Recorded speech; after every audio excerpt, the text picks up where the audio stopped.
Hello, welcome to livealittlehigher.com. We are entering the month of MarChesvan. This is a month that comes right after Tishrei, the holidays. It is the second month after the beginning of the head of the year, and it's the 8th month after Pesach.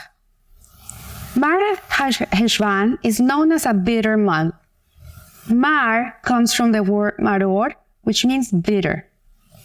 This is the name given to this month by the Babylonians after the exile of the Jews. Before, it was known as the month of Bul.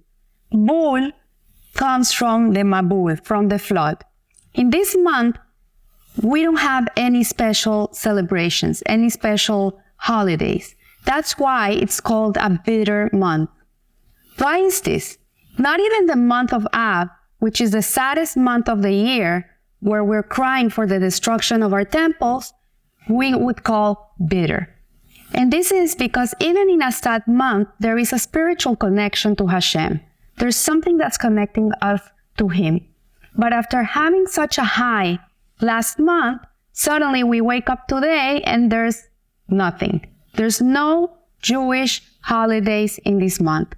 It's said by the sages that this month has been reserved for the coming of Mashiach. And in this month, the third temple and final temple will be built.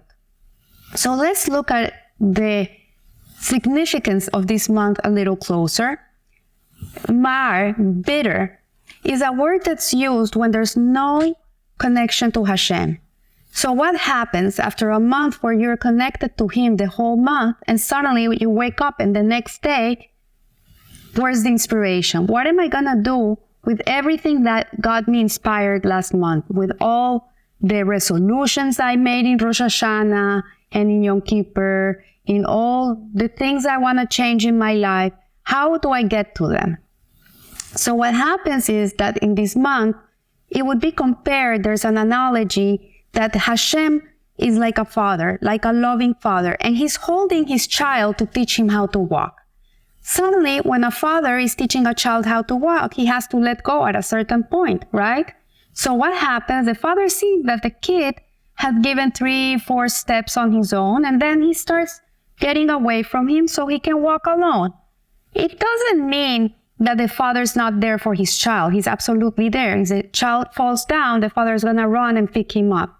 But the child might feel that suddenly his father left him.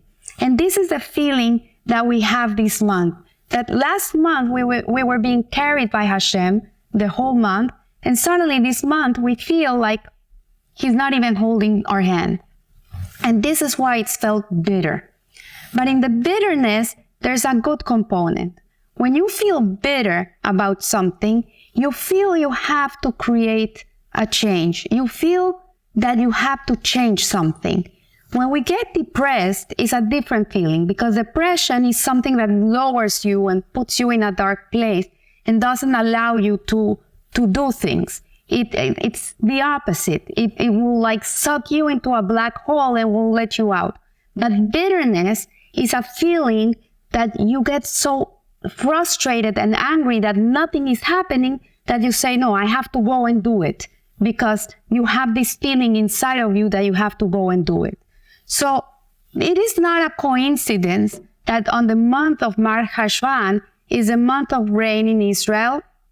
It's the month where the crops have been already picked up and it's the time for the new seeds to come into the soil. In countries where there is seasons, you'll see that fall is here. And suddenly the trees are getting red and orange and yellow and the leaves are going to start falling off the tree. So it's a month where we're going into hibernating mode.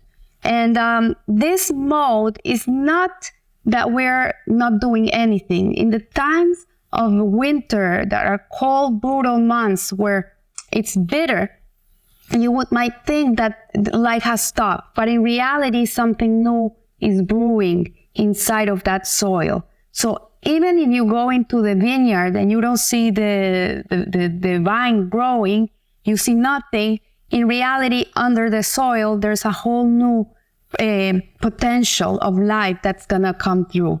So this is this month, And that's why it's connected to the Mabul, to the flood, to Noah's Ark. And also our matriarch Rachel passed away on the month of Cheshvan. We can see a connection between these two episodes because the Mabul, Hashem decided to destroy the world because the people were completely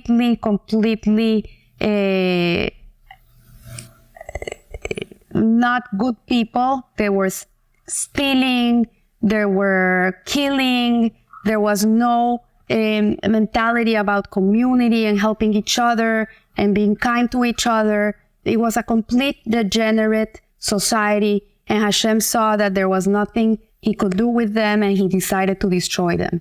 So the Mabul, the flood, represents the exile, it represents destruction, and the arch, the Teva, which could mean also Torah and learning, is the future, it's the redemption, it's the hope, is to know that there's something after the storm.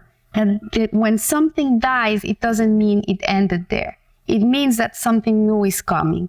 And when Rachel died, coming into the land of Israel, she died giving birth to Benjamin, the last son of Jacob.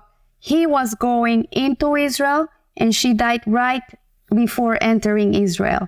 So our matriarch Rachel is buried in Bethlehem because when the Jews were going to be exiled, this is a place where they stopped and they cried.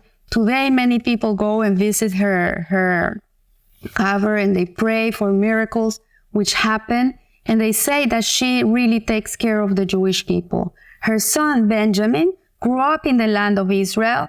He actually represents the redemption. And the Beit HaMikdash was actually built in the land of Benjamin. So here we see that this month, even if it would seem that it's bereft of anything, in reality, it is the potential for everything that is there to come. And that's a big lesson to learn and to take into heart and to understand that nothing is finished here, that there's a lot to do. And when sometimes we feel there's nothing, we give up hope, there's no way out, we should just not despair, and we should just sit down and wait and take a Torah and learn Torah and grow in mitzvot.